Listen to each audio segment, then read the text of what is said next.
Ain't gotta spend the time, it's free. No, it's gonna be a wild night. Let's go. Doors open, you don't need a key. Show you how to live the wild life. Let's see the bottom. AM, let's hit the throttle. Oh my God, yeah, hands going up. Let's hit the dance floor again. Wild like, wild like. Hello, welcome to the Wild Review. I'm the Wild Reviewer, and today I'm going to review a thing. You know, I've been at this for 3 years. It's been a great 3 years, I guess. Not that great. I mean, it's nothing personal. I like doing the Wild Review, and I've gotten a lot of thoughts out here. As you know, this is a movie television review channel, but I talk a little more about television shows more than movies, actually. It's kind of no secret that if you go through my videos, I talk more about television than I do movies. And that's simply because I'm more invested in television shows and how the story flows within a week-to-week basis. I like watching movies. I mean, I do a lot of movie reviews. I sit down in the chair that's right next to me, which I'm not using today because I want to stand. And I sit on that chair and I talk about the movie that I just watched. And that's fine. I'm not as invested in movies as I am with television shows, but it kind of dawned on me a few days ago that I talk a lot about TV, and since this is both a movie and television review platform, maybe I should also talk about movies. And then that got me thinking, well, what are my favorite movies that I have watched? So I had the thought to close out this season of the Wild Review with me talking about some of my favorite movies, not of all time, because this list constantly changes every time I see a new film and I really like it, and instead talk about my top 5 favorite movies at the moment. Again, these can probably change in a year's time, but I just figure, hey, why don't I tell you some of my favorite movies? Maybe if you haven't heard of them or haven't seen them, maybe after hearing me talk about it for at least a few minutes, you may be interested to watching it. Because I like all of them. With all that said, these are my top 5 favorite movies at the moment.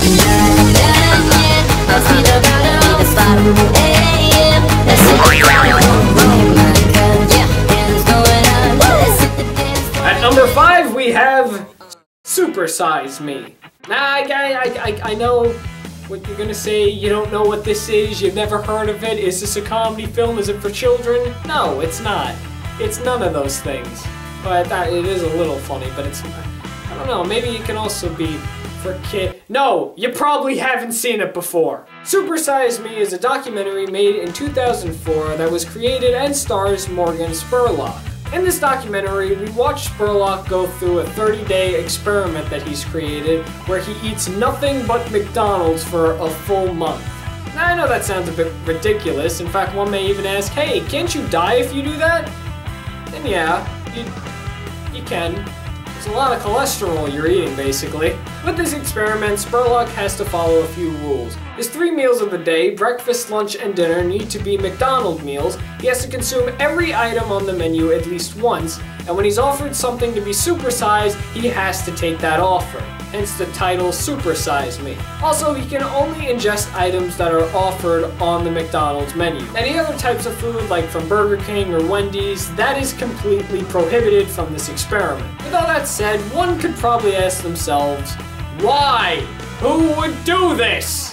And the answer is Morgan Spurlock. He would do this. The reason why he's doing it is to kind of show what fast food can do to you if you were to consume a lot of it in the matter of a month, which is exactly what he does. For 30 days, he eats nothing but McDonald's and walks around town like a normal man would without anybody realizing what he was doing to himself.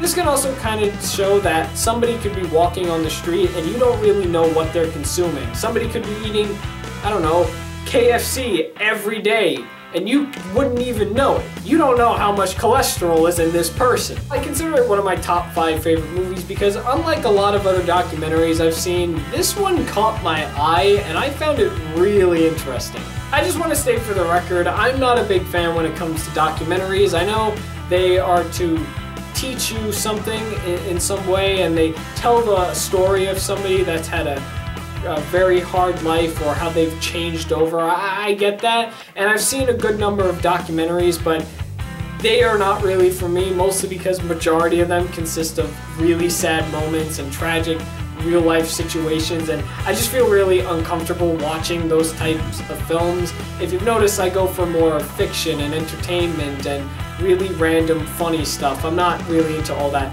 mopey, dramatic stuff that's displayed on the screen when these kind of films come out. This documentary, however, is none of those things really. It actually is a pretty genius idea to do something like this. To go a whole month eating nothing but fast food. That's pretty clever. I felt what was being displayed on screen was really interesting. And just so you know, it's not just him going around 30 days eating McDonald's. He also has a few interviews with people and travels the country and gives out a bunch of facts about McDonald's itself. If you're interested, I highly suggest you check it out if you're interested to see how the experiment works. At number 4 we have, and I'm not being sarcastic here, The Room. Yes, this is real. I'm not kidding. There's no sarcasm. This is one of my favorite films. Yes, I understand. It is really bad. The acting is horrible. It's one of the world's best, worst movies ever. And that is why I like it. I don't really have to go into why I like it, what I found really interesting, because I did a whole video on it just a few weeks ago. But in short summary, the reason why it's one of my favorite films is because it's just so funny. Nothing in this film makes any sort of sense. And the fact that this guy, Tommy Wiseau, wanted to make a serious, dramatic, romantic film, and this was the outcome of it, I mean, sure, you could feel bad for the guy, but just by watching it and also hearing the stories that revolve around the making of this film and what happened within production and after production of this film, it's just so funny. Once you realize the reasons why there are pictures of spoons in the background, and when you actually go into detail of what was going on set between the characters and cast members, it's just so fun. I'm really glad I saw the trailer for The Disaster Artist and that I came across a bunch of clips of The Room, because if not, I'm pretty sure I would be missing out. But to be fair, I'm pretty sure somebody would have shown me The Room before I died, so hey, that's a positive. And at number 3 we have Shrek! I'm sorry, I didn't mean to scream like that. Yes, Shrek! The first one. That's one of my favorite films. Not any of the others, the first one. I mean, the others are alright, but the first one is the best one. If you don't know Shrek by now, you're just not living. I know Shrek is another meme online, just like The Room, and a lot of people can be sarcastic when they say they like Shrek, but I actually find enjoyment with Shrek because, first off, it's funny, second off, the story's really clever, and third, the animation isn't that bad.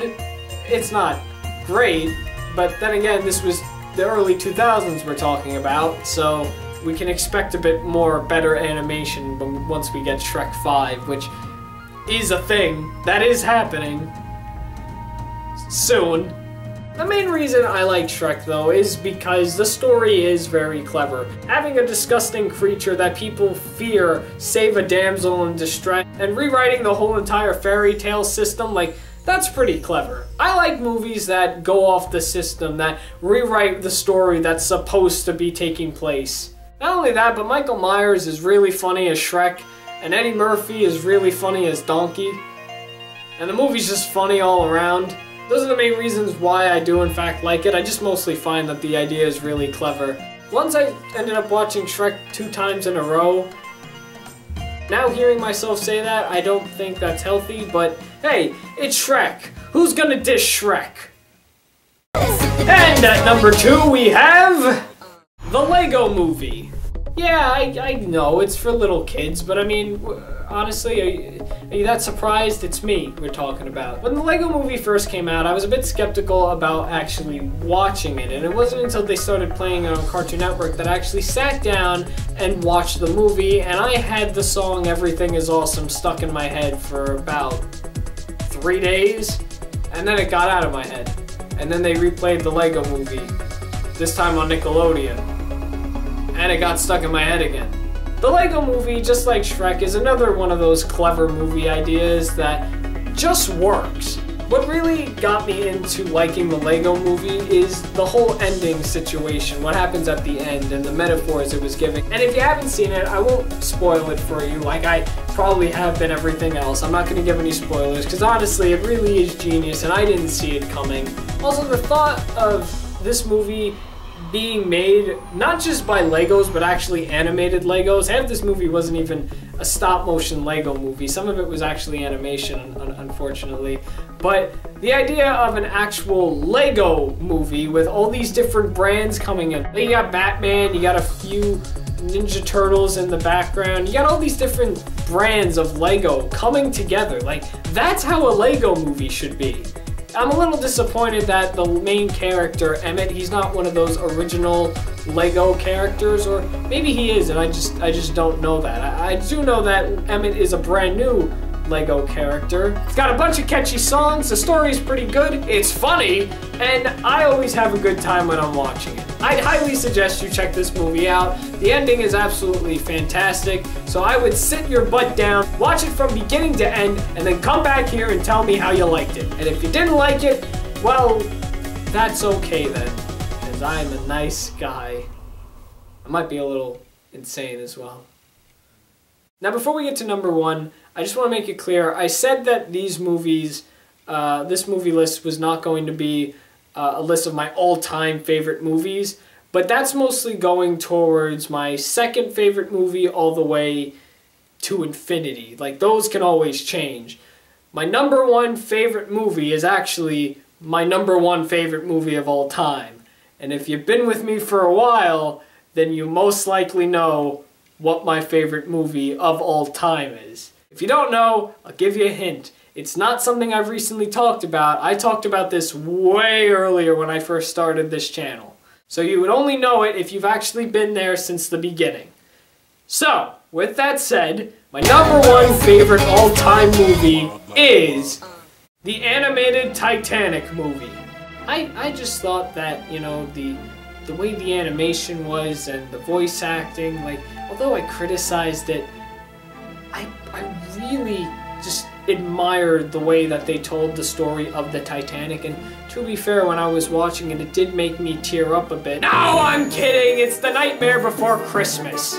If you think anybody can consider that their favorite movie, I mean, you have something wrong with you. Like I said before, I made a video on why I like The Nightmare Before Christmas. In fact, I'm pretty sure that's the name of the video itself. As a matter of fact, I actually think I give a list in that video on why I like the movie so much. I could be wrong, it's been a really long time since I've seen it or remember doing it. But to make a short summary without kind of repeating myself, Nightmare Before Christmas is just so creative. I was always fascinated by the way that they were able to mix two holidays completely opposite from each other and bring them together. And they kind of gave us a little glimpse to what would happen if these two holidays actually mixed together. What would happen if Halloween characters took over another holiday? That was the whole point of the movie, and I think it was done absolutely beautifully. Is that a word, beautifully? Well, it's my word now. Making new words. The stop motion in this movie is marvelous. The songs, really catchy, really well done, and there's really nothing else I could say about it. It's not only my favorite Disney film, but also my favorite movie of all time, and it's going to be my favorite movie of all time, unless something else can top that, which in this case, none of these other movies that I've seen have been able to do that. The Lego movie was this close to actually beating The Nightmare Before Christmas, but I couldn't allow that to happen, because Nightmare Before Christmas is a boss! I don't have that much Nightmare Before Christmas stuff, now thinking about it. If I was an ultimate fan of it, I would have a lot of stuff. I don't have a lot of things. I don't. And those were my top 5 favorite movies at the moment, and technically of all time. Hopefully you've enjoyed listening to what my favorite stuff is, but now we're gonna shut me up and I want to hear what you all think. What are your top 5 favorite movies? I'm interested to see what your favorite movies are. I'm not talking about TV, I'm talking about movies. You can list them in the comments below. You really don't have to give a reason to why you like them, but if you want to, that's perfectly fine. I don't mind. Just make sure you give me the names of the movies. Do you agree or disagree with anything that I said in this video? Tell me in the comments and also leave me your suggestions for whatever movie, TV show, random thing you want me to talk about next. Thanks for watching The Wild Review. I'm The Wild Reviewer, and you just saw me review a thing. Wild like wildlife.